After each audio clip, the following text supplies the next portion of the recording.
What you guys, got another product review here. Now we've got a premium security camera. This is a Foscam's R4M. Now this is a 2K 4 megapixel dual band Wi-Fi camera.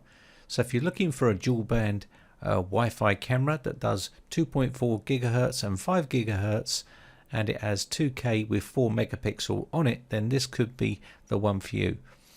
Let's take a look at some of the key features. Now the human detection is an intelligent human recognition and alarm push when the human motion is detected.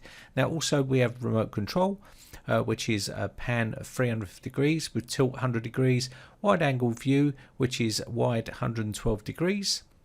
Without image distortion, we have external card slot of 128 gigabytes micro SD, intelligent alerts and receive alerts about motion and sound changes.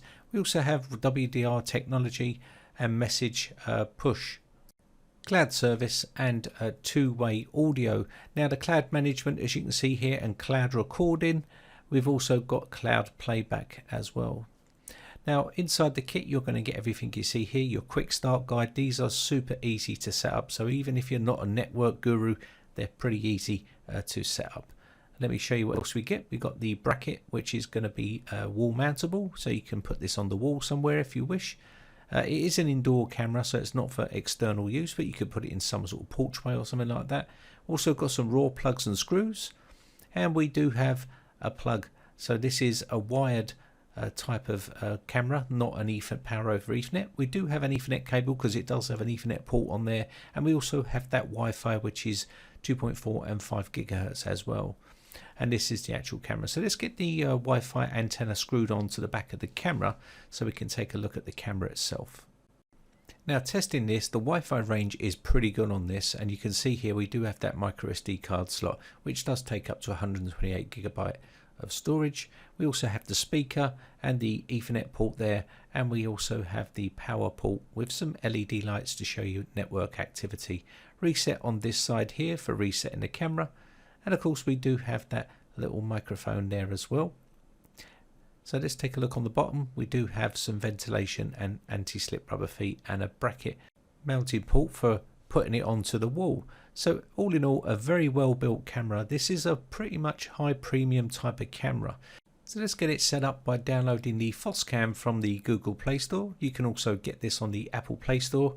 So I'm going to download this. You can see 20 megs in size. I'm going to download this and get it installed so we can then set up our camera. Now it does have voice instructions on here. You will need to create an account. I've already got one set up, and you will get an email sent to you so you can verify that account, and then you're good to go to sign in and get all the cameras set up. So choose which camera you've got. I'm going to set up this one. So this is the one we've got. Click next, and then once you get here you need to give it some access to the media area of your phone. This is so it can put in photos and snapshots and video.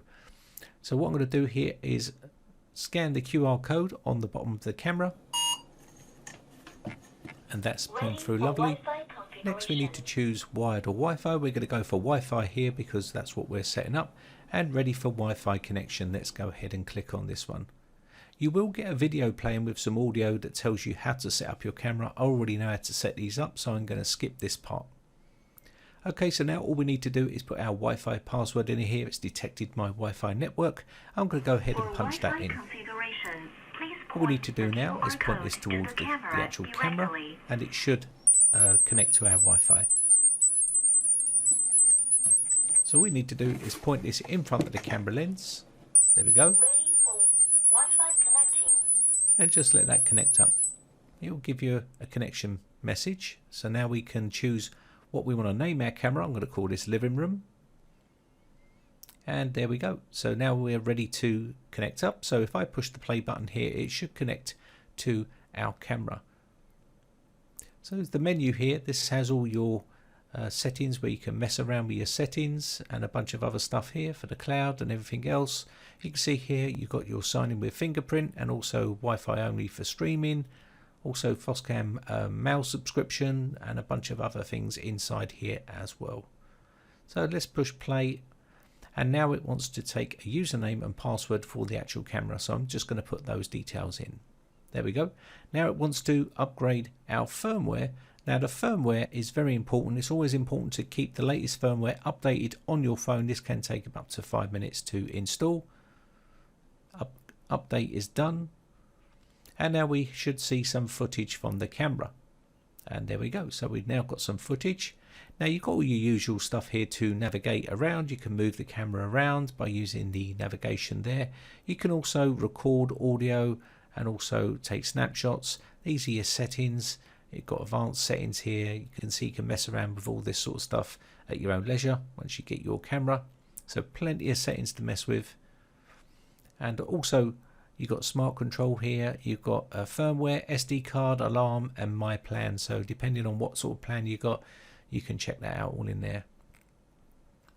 So we've also got the camera onto the computer now. So if you're looking to get it onto the actual computer, you can view all your cameras, and you should be able to view them straight on your desktop here. So let's go ahead and click this here, and then we can go ahead and install the actual codec, which will allow us to view it on our browser. So I'm going to go ahead and install this. So once we've got that downloaded, let's click on it and get it installed. Now you need to do this to be able to see the video feed on your browser. Now if you do have a firewall, you will need to allow this to go through so you can get the video feed. So I'm going to allow this to go through my network here, or you can exit out just like I'm doing here. It's entirely up to you. But if you exit out and then turn it back on and reboot and your firewall's on, you ain't going to be able to see the video, so you might as well let it go through. So let's get this installed. So I'm just going to quickly install this web components. There we go. And once we've got this installed here, you will see a certificate to come up. This is for your security, so just going to say yes here. And I'm going to allow this to go through. There we go. Click finish. And now you can open up the browser and you should see the image from your camera. So let me go ahead and show you the actual web browser here. You can see it's got a bunch of stuff here. You can record, you can move the camera around, you can do a load of stuff here. And this is what you can use to navigate and do stuff on your camera itself. So what you can do is also look at all the video that has been captured on here as well. You can change the definition, the brightness, and all that sort of good stuff, the color. You can do all that sort of good stuff on this camera. It's a very powerful camera, and you can go full screen as well. So let me go and move the camera into the living room so you can see the camera in much more better detail. Now this is not a true daytime. I've got the lights on the living room just to show you what it's like in bright light, but with daylight would be even better. But I'll also show you a nighttime view as well. You can change the angle of the camera. You can change it right away around and go 360 degrees if you want to get full rotation of that camera. And you can go up and down as well, which is always a nice thing to do, especially if you just want to pan and tilt a little bit on the camera to get a better angle. Now this is what it looks like at nighttime. You get a really nice, oh, we've got a burglar in our house. It's a giant bird. And as you can see, it also allows you to take a look at the daytime on the phone as well. So you can view it from here. You can pinch and zoom if that's what you want to do. And that will give you much more detail to get a close-up of that person if you see them walking into your home. It'll also take footage and snapshots automatically and send them to the cloud or to your phone as well. So that's always a nice added bonus. And I'll just quickly show you the nighttime feed on here as well on the phone. As you can see, it looks crisp and clear. Anyway, I hope this one helps you out. I'll leave all the links in the video description. My name has been Brian from bradtechcomputers.co.uk. Bye for now. Now, if you haven't subscribed yet, hit the big red subscribe button on my YouTube channel and hit the bell notification button next to that to be notified when we upload new videos.